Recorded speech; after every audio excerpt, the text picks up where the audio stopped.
இந்த மாதிரி எலுமிச்சை பழத்தை ஊறுகாய் போட்டிங்கன்னா வருஷக்கணக்காக வீணாகாமல் இருக்கும்.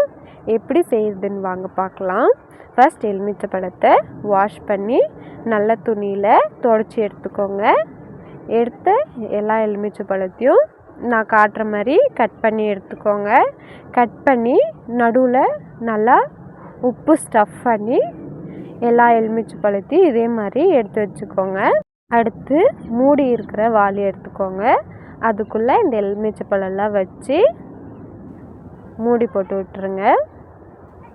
நிறைய பேர் சேனலை சப்ஸ்கிரைப் பண்ணாமலே பார்க்குறீங்க. மறக்காமல் சேனலை சப்ஸ்கிரைப் பண்ணிக்கோங்க.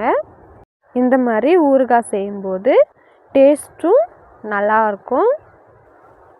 மறக்காமல் ட்ரை பண்ணி பாருங்கள். 1 வீக் விட்டிங்கன்னா அந்த உப்புலலாம் நல்லா ஊறி இந்த மாதிரி இருக்கும். அதை ஒரு பிளேட்டில் வச்சு நல்லா 2-3 டேஸ்க்கு வெயிலில் காய போடுங்க. ஊறுகாவை எப்படி தாளிக்கிறதுன்ட்டு அடுத்து போஸ்ட் பண்ணுறேன்.